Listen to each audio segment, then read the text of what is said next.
मेरी शादी को 2 दिन ही गुज़रे थे, लेकिन ऐसा लगता था जैसे मेरी मौत के 2 दिन गुज़रे हों। मेरी शादी से मैं बिल्कुल भी खुश नहीं था, मुझे एक घुटन-सी महसूस हो रही थी। इस शादी के डर से बचने के लिए मैं भाग जाना चाहता था। मेरे बूढ़े विकलांग माता-पिता ने मेरी बिना सहमति जाने मेरी शादी अपनी दोस्त की बेटी से करा दी थी, जो बहुत पक्के रंग की और एक गँवार लड़की थी। मैंने उसे छोड़कर जाने के लिए अपनी पैकिंग शुरू कर दी। उसने मुझसे बहुत मिन्नतें की कि उसे छोड़कर मैं ना जाऊं, पर वह मुझे एक न आँख निभाती थी। मुझे उसका बातें करना भी अच्छा नहीं लगता था, बस चाहता था कि वह मेरी नज़रों से कहीं गायब हो जाए। मैंने अपने पिता के कहने पर कड़वा घूँट पी लिया था, लेकिन मैंने अपनी नई दुल्हन सोनिया को कोई राय नहीं ली और साफ कह दिया कि इतनी जल्दी शहर वापस जाने का मेरा कोई इरादा नहीं था। मैं तंग आ गया हूँ तुम्हारी काली शक्ल से, तुम्हारा काला चेहरा मुझे डरा रहा है। मैंने महसूस किया कि मेरी बात सुनकर वह एकदम मुरझा सी गई। जब पापा को पता चला कि मैं वापस शहर जा रहा हूँ, तो वो भी मुझे रोकने आ गए। उनके सामने मैं बहुत आज्ञाकारी बेटा था। वह दिन रात मेरी तारीफ़ों के पुल बांधते रहते। मैं नहीं चाहता था कि मेरी किसी बात के कारण उन्हें दिल दुखे। मैंने काम का बहाना बनाकर उनसे विदा ली। उन्हें अपनी मेहनती बेटे और भी गर्व हो गया। जब मैं घर से निकला तो सोनिया रसोई में काम कर रही थी। मैं उसे बिना बताए घर से बाहर निकल गया और खुली हवा में सांस ली। सच तो यह था कि मेरा गांव के माहौल में दम घुटता था। शहर की रंगनियां मुझे बुलाती थी। मैं बस से शहर पहुंचता था ताकि मैं गांव वालों को मेरे बारे में कोई शक न हो, लेकिन मेरी बॉडीगार्ड मेरी महंगी कार के साथ बस स्टेशन पहुंच चुका था। मेरा काम कुछ ऐसा था जिसके लिए मुझे सुरक्षा की आवश्यकता थी। मुझे पूरा यकीन था कि अगर मेरे पिता को कभी पता चला कि मैं उनका इकलौता बेटा क्या काम कर रहा है, तो वह भगवान को प्यारे हो जाएंगे। जहाँ तक पत्नी का सवाल है, सच तो यह है कि मुझे उसकी परवाह ही नहीं थी। मुझे हर रंग रोशनी से दूर सड़े गले बेचौरों वाली पत्नी नहीं चाहिए थी। जहाँ शहर में एक से बढ़कर एक खूबसूरत और आकर्षक लड़कियाँ मेरी दोस्त थी, तभी तो वह गांव की शादी सी लड़की मुझे एक आंख ने भाई। शहर में मेरा नाम था, पहचान थी। मेरे सामने बड़े बड़े तरस कर पानी भरते थे। मेरे इलाके की तरफ की पुलिस तो क्या, तस्कर भी आंख उठाकर नहीं देख सकते थे। हाँ, तुमने सही समझा, मैं शहर का एक जाना माना और बड़ा तस्कर था। यह उस दिन की बात है जब मैं भेष बदलकर बस से सवार होकर अपना नया शिकार ढूंढ रहा था। कॉलेज की कच्ची उम्र की मासूम लड़कियों और लड़कों को अपने ग्रोह में शामिल कर लेता। इस उम्र में हर कोई आगे बढ़कर अपने माता पिता का साथ देना चाहता है, अपने पिता के कंधों का बोझ हल्का करना चाहता है। जब मैंने अच्छी रकम की पेशकश की तो कई युवा मेरे लोग बन गए और तस्करी शुरू कर दी। मैं बस से सफ़र में कर रहा था, तभी एक लड़की मेरी सीट पर आकर बैठ गई हो गई। वह हर बात से एक गुस्सैल लड़की थी। उसका पर्स काफ़ी जर्जर था, शूज खराब हो रहा था। इस लड़की की पोशाक उसकी गरीबी की कहानी बयां कर रही थी। मुझे मेरा नया शिकार मिल गया था। मैं जानता था कि उसकी जैसी लड़कियों को फंसाना बहुत आसान होता है। ऐसी लड़कियां गरीबी से जान छुड़ाने के लिए किसी भी हद तक जा सकती हैं। मैं अपनी सीट से उठा और उससे कहा कि तुम इस सीट पर बैठ जाओ, तो वो अपने आप में बाहर हो गई और मुझसे बोली, क्या है, मैं तुम जैसे लफंगों को खूब समझती हूँ। लड़कियों से बात करने के का बहाना चाहिए तुम लोगों को। मुझे उसकी अकड़ अच्छी लगी। मुझे मालूम हो गया कि यह मेरे लिए बहुत फ़ायदेमंद साबित होगी। मेरे सामने मेरी डरपोक पत्नी का चेहरा आ गया। मेरा तो मुंह ही कड़वा हो गया। उस दिन के बाद मैं हर दिन बस से सफ़र करता। मैंने इस लड़की से बात करने के लिए कोई मौका नहीं छोड़ा। मैंने अपने खास नौकरों को भी उसकी जासूसी करने का काम सौंपा। अगले दिन मुझे उसके बारे में पूरी जानकारी मिल चुकी थी। वो गरीब से लोग थे जो 2 कमरे के मकान में रहते थे। बूढ़े माँ-बाप की वो इकलौती बेटी थी। उस लड़की यानी माही के कॉलेज का पता मैंने लगवा लिया था। मैं कुछ दिन जानबूझकर बस में नहीं बैठा। मुझे सब कुछ खाली-खाली सा महसूस होने लगा। मैं अपनी हालत से अनजान था। अगले ही दिन मैं उसके प्रिंसिपल के ऑफ़िस में बैठा था। मैंने उसके प्रिंसिपल से कह दिया कि मैं माही की मुझे पल-पल की खबर मुझे चाहिए। प्रिंसिपल का गुस्सा और अकड़ तो मेरे साथ खड़े बड़े-बड़े मूंछों वाले बॉडीगार्ड को देखकर ही खत्म हो गया था। उसने मुझसे मेरा नंबर मांगा। नंबर लिखकर मैं वहां से उठा, लेकिन न जाने क्यों मेरा जी बार बार उस लड़की को देखने का कर रहा था। कुछ दिन में मैं बहुत बिजी था। मैं माही को नहीं देख पाया था, मगर उसका ख्याल बार बार मुझे तंग करता था। अचानक ही एक दिन माही के प्रिंसिपल की कॉल आ गई। उसने बताया कि माही की शादी हो रही है। मेरे तो दिल पर तो बहुत जोर पड़ा। परसों माही की विदाई दी। वह प्रिंसिपल की छुट्टियां मांगने आई थी। जब उसने फ़ौरन मुझे कॉल करके बता दिया था, मैं गम और गुस्से के दौर में गुजर रहा था। मुझे समझ नहीं आ रहा था कि मैं क्या करूं। तब अचानक मुझे एहसास हुआ कि मैं तो माही से प्यार करने लगा हूं। मुझे अपनी इस हालत पर जी भर कर हंसी आ रही थी। फिर उसकी शादी की रात अपने भरोसे के आदमी को उसके घर भेजकर माही को उठवाकर अपने फार्म हाउस पर बंद करवा दिया। मैंने अपने आदमियों को सख्त हिदायत दी थी कि लड़की को किसी भी तरह की तकलीफ ना हो, कोई परेशानी नहीं होनी चाहिए, क्योंकि उसकी इज्जत की हिफाजत मेरी जिम्मेदारी थी। उस पर मेरी आँच भी नहीं आने देना। मेरा दिल माही को देखने के लिए मचलता रहा, पर लेकिन मैं मुश्किल से खुद को रोक रखा था। उसे एक दिन और एक रात के लिए अपने फार्म हाउस पर रखा और फिर सुरक्षित रूप से उसके घर पहुंचा दिया। वो एक मासूम की तरह मेरे फार्म हाउस पर आ गई थी। इसी तरह मासूम और पाक अपने घर वापस चली गई। मेरी जानकारी में आया कि माही के मंगेतर ने यह कह दिया कर रिश्ता ख़त्म कर दिया कि तुम एक दिन और एक रात बाहर रही हो। मुझे क्या पता कि तुम्हारे साथ क्या हुआ है, और इस बारे में कौन जानता है कि तुम अपना घर अपनी मर्जी से छोड़कर चली गई हो। मैं ऐसी चरित्रहीन लड़की से शादी नहीं कर सकता। सुनने में आया भी था कि माही उस हादसे के बाद काफ़ी टूट गई। वह दिन भर रोती रहती। बूढ़ा पिता अपनी बेटी को देखता और रोता। मैं जो चाहता था वह हो गया। कोई नहीं जानता था कि इसके पीछे कौन था। सांप भी मर गया और लाठी भी नहीं टूटी। अब मुझे आगे बढ़ना था और माही के दिल में जगह बनानी थी। मुझे हर काम बड़ी प्लानिंग से करना था। मुझे इसकी आदत हो गई थी, इसीलिए ही तो आज तक पकड़ा नहीं गया। पुलिस को मुझ पर शक था, लेकिन मेरे खिलाफ कोई सबूत नहीं मिला। खैर, मैं माही की गली में जाकर रोज़ खड़ा हो जाता था। मैंने उसके पिता से अपना रिश्ता बना लिया था। वह सीधा साधा आदमी था, इसीलिए ज़्यादा समय नहीं लगा। उसके पिता ने बताया कि उसके घर का सारा कर्ज उसका मंगेतर ही उठाता था। घर का चूल्हा उसी लड़के की वजह से चलता था। अब भूखे रहने की नौबत आ गई है। मैं उसके घर राशन लेकर आया। माही के पापा ने बहुत मना किया, लेकिन मैंने भी उनसे कह दिया कि मुझे अपना बेटा ही समझें। इस तरह मैं माही के घर पहुंच गया। मैं पैसा पानी की तरह बहाता रहा। माही ने मुझे पहचान लिया, इसीलिए वो मुझसे बात नहीं करती थी, परंतु मेरी निरंतर एहसानों का उस पर भी असर पड़ा। वह मेरे बड़प्पन की कायल थी। एक दिन उसने मुझसे रो रो कर माफ़ी मांगी, लेकिन मैंने कहा कि लोगों को गलतफहमी हो जाती है तो चिंता करने की कोई ज़रूरत नहीं है। उस दिन के बाद मैं जब भी उसके घर जाता वह मुझसे चाय पानी को खुद पूछती। इस तरह धीरे धीरे हम दोनों में दोस्ती कर ली। यूँ मुझे हर तरफ चाँद ही चाँद दिखने लगा। मैं उसे पार्क में घुमाने ले जाता, उसे अच्छे महंगे महंगे होटलों में खाना खिलाता, संसार की सारी चीज़ें उसके कदमों में रख दी थी। और ऐसा करने पर मुझे कोई पछतावा नहीं होता, बल्कि मन कोई शांति मिलती। माही भी मेरी तरफ झुक रही थी। मुझे छुपे शब्दों में वह मुझसे अपनी इच्छा जाहिर कर दी थी। वो दिन मेरी ज़िंदगी में सबसे खूबसूरत दिन था।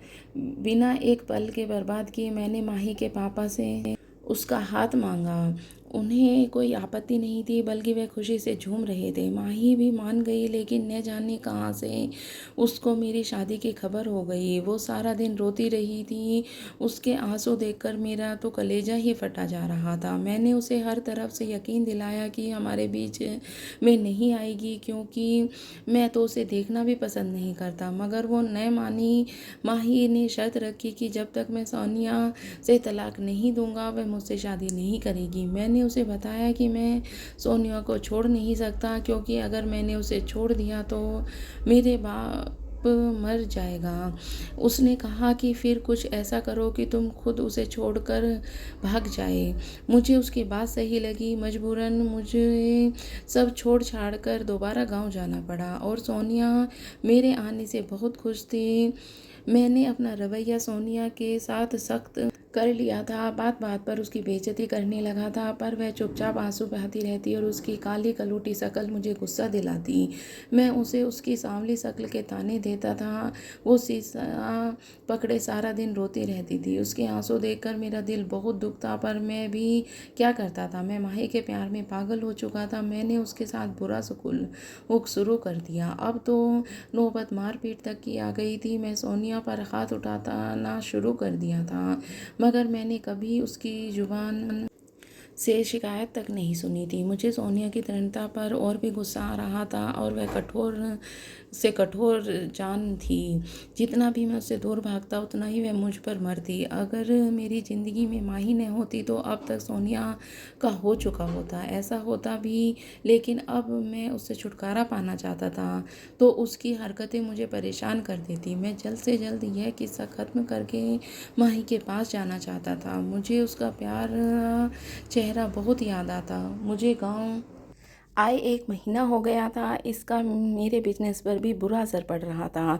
क्योंकि मैं माही से लगातार मोबाइल पर संपर्क में था, इसीलिए मैं थोड़ा रुका हुआ था। मैंने माही की सारी स्थिति बता दी थी, और वह अब भी सोनिया की बदतमीजी से नम हो गई थी। उसने मुझे सोनिया को जहर देने की सलाह दी। एक पल के लिए मेरा दिल बैठ गया, लेकिन कोई चारा नहीं था। मैंने माही से जल्दी ही खुशखबरी सुनाने को कहकर कॉल काट दिया। शाम हो चुकी थी। मैंने सोनिया को पूरे घर में ढूंढा, मगर वह मुझे कहीं न मिली। मैं छत पर गया तो वह मासूम सी बैठी आंसू बहा रही थी। मैंने उससे बड़े प्यार से बात की थी। मैंने पूछा, क्या हुआ सोनिया? मेरे पूछने पर वो रो दी, मगर मुंह से कोई शिकवा नहीं किया। मैं बहुत बुरा हूँ ना? मैंने अपनी आवाज़ की बनावटी प्यार भरकर उससे पूछा, तो वह तड़प कर रह गई। बुरी तो मैं हूँ। मैंने आपकी ज़िंदगी को नर्क बना दिया है। तुम्हें देखकर मुझे दुख होता है कि तुम्हारे जैसे खूबसूरत आदमी को मेरे जैसी बदसूरत पत्नी मिली कैसे गई। आप कहीं कहाँ बुरे हैं? बुरी तो मैं हूँ। उसकी बातें थी जो मुझे अपनी नीचता का यकीन दिला रही थी। मैं कितना गिरा हुआ इंसान था, मगर वो क्या था कि जिसका चेहरा काला था, उसका दिल बहुत साफ था। मैंने उसके आंसू पोंछे और उसकी पसंदीदा चीज़ के बारे में पूछा। उसने मिठाई का जिक्र किया। मैं मुस्कुरा दिया। तो मिठाई तो मुझे भी बहुत पसंद है। एक पल को मेरे दिल में चाहा कि वक्त थम जाए, मुझे उस मासूम लड़की की जान ना लेनी पड़े। मगर जब माही का चेहरा मेरी आंखों के सामने घूमा, तो मुझे यह कड़वा घूंट पीना पड़ा। कुछ देर उसके पास बैठने के बाद मैं हलवाई के पास गया और उससे ताज़ी मिठाइयाँ निकालने को कहा। मैंने मिठाई की दुकान से मिठाइयाँ ली और खेतों की ओर चल दिया। वहाँ से मैंने खेतों से मारने वाली जहरीली दवाई उठाई और छिड़क दी। ऐसा करते समय मेरे हाथ कांप रहे थे। मैं पसीने से लथपथ हो गया था, मगर उस मेरे शैतानी दिमाग ने मेरी एक न चलने दी। वह मुझ पर हावी हो गया था। मैं घर की ओर चल पड़ा। मैं सारी भावना खो चुका था। मैंने प्यार का नाटक किया और वो मिठाई सोनिया के सामने रख दी और उसे खाने को कहा, लेकिन वह झिझक रही थी। मेरे जोर देने पर उसने गुलाब जामुन मुंह में डाल लिया। मैंने उसे अपने हाथों से बर्फ़ी का टुकड़ा खिलाया। जब मुझे विश्वास हो गया कि वह जहरीली मिठाइयों से मर जाएगी, तो मैं उठकर खड़ा हुआ। सामान पहले से ही पैक था। मैंने सोनिया को अलविदा कहा और खुशी खुशी शहर की यात्रा के लिए निकल पड़ा। मुझे बहुत संतुष्टि हुई कि मेरी खुशियों के बीच का सबसे बड़ा कांटा दूर हो गया। मगर न जाने क्यों, जैसे जैसे मैं शहर की तरफ बढ़ रहा था, मेरा दिल बैठता जा रहा था। मैंने माही को कॉल करके अपने आने के बारे में बता दिया, मगर मैंने उसके घर पहुंचकर सरप्राइज़ देने का सोचा। दरवाजे की चाबी मेरे पास मौजूद थी। मैंने चुपके से दरवाज़ा खोला, उसके घर में अंदर आ गया। लेकिन ये क्या? मुझे अजीब सा एहसास हुआ। खामोशी इतनी ज़्यादा थी कि किसी की मौत के बारे में सोचने लगा। तभी मैंने माही को आवाज़ लगाई। माही वह कमरे से बाहर आती, सजी संवरी बहुत ही खूबसूरत लग रही थी। माही के हाथ में मिठाई की प्लेट थी। वह खुशी से झूम रही थी कि आज हमारी खुशियाँ हमें मिली, आज खुशी का दिन है। यह लो मिठाई खाओ और खुशी मनाओ। मुझे मिठाई देखकर अजीब सा डर लग रहा था, मगर माही के बार बार कहने पर मैंने एक टुकड़ा उठा लिया, खा लिया। मुस्कुराती हुई एक कमरे में चली गई। जब उसे बहुत देर हो गई वो न लौटी तो मैं उसके पीछे गया। मैंने दरवाजे से झाँका तो मेरे कदमों तले से ज़मीन निकल गई। कमरे में एक आदमी के बोलने की आवाज़ आ रही थी। माही उसके पास प्यार से हंस रही थी। अमर जी, आप चिंता ना करें, वह घाट का उल्लू अंगद है। मैंने उसे रास्ते से हटाने की सारी व्यवस्था कर दी है। मैंने उसे मिठाई में उसी तरह जहर दे दिया है जैसे उसने अपनी पत्नी को दिया है। उसने क्या सोचा था मुझे पता नहीं चलेगा? मेरा गुनहगार कौन था? मेरा अपहरण किसने किया? वह मेरा गुनहगार अंगद ही था। भगवान का शुक्र है कि आपने शादी तोड़ने का फैसला ले लिया। प्यार तो मैं सिर्फ आपसे ही करती थी और करती रहूँगी। माही की बात सुनकर मुझे बाहर खड़ा होने की हिम्मत न रही। मैं दबे पाँव वहाँ से निकल आया। अचानक एक खयास आदमी मेरी तरफ दौड़ता हुआ आया और बोला, आपकी बीवी आखिरी सांस ले रही है, वो आपको बुला रही है। मेरे तो होश ही उड़ गए। मुझे अपनी गलती का एहसास पूरे दिल से हो रहा था। जहर तो मुझे भी दिया गया था। मैंने अपनी हालत की परवाह न की और मैं अफसोस करता हुआ जल्दी से गांव पहुंच गया। मेरी पत्नी मुझे देखकर मुस्कुराते हुए देखा और मेरी रूह काँप गई। और फिर अचानक वो मेरे पाँव पकड़कर बोली कि प्लीज़ आप मुझे माफ़ कर दो, आज ही आपकी मैं घबरा गया। मैंने पूछा, क्या हुआ सोनिया? मैंने आपकी अलमारी में तलाशी ली थी, उसमें आपके खिलाफ़ गलत कामों के सबूत मिले थे। दुविधा में थी कि आपके खिलाफ़ कानूनी कार्रवाई करूं या नहीं, लेकिन मैं तुम्हें नरक की यातना से बचाना चाहती थी, इसीलिए मैंने आज आपके खिलाफ़ कानूनी कार्रवाई की है। पुलिस किसी भी वक्त आकर आपको गिरफ्तार कर सकती है। मुझे सोनिया की कोई भी बात बुरी नहीं लगी। डॉक्टर ने कहा कि अगले 24 घंटे खतरनाक होंगे। मैं रोया और उसके लिए प्रार्थना की। तभी अचानक मैं बेहोश हो गया। जब मुझे होश आया तो मैंने अपने आसपास डॉक्टरों की भीड़ देखी। सबसे पहले मैंने सोनिया के बारे में पूछा। भगवान का शुक्र था कि सोनिया बच गई थी। जब मेरी तबीयत ठीक हुई तब मैंने सोनिया के पूरे दिल से अपनाया और हम दोनों एक हो गए। लेकिन कुछ दिन बाद ही मुझे पुलिस गिरफ्तार करके ले गई। मैंने जेल में दिन रात भगवान से अपने गुनाहों की माफ़ी मांगी। आज 8 साल बाद मुझे जेल से रिहाई मिली। मैं अपने जुर्म की सज़ा भुगत कर वापस अपने घर जा रहा था। दिल अनजाने से डर से डूबा हुआ था कि पता नहीं सोनिया मुझे माफ़ करेगी या नहीं। मैंने अपनी रिहाई की खबर किसी को नहीं की थी। चुपचाप घर पहुंच गया और दहलीज पर ही रुक गया। अंदर से सोनिया की आवाज़ आ रही थी, मेरे बच्चों, और तुम्हारे पापा बहुत बहादुर हैं। अपने पापा को किसी से कम नहीं समझना। नफरत गुनहगार से नहीं, गुनाह से करनी चाहिए।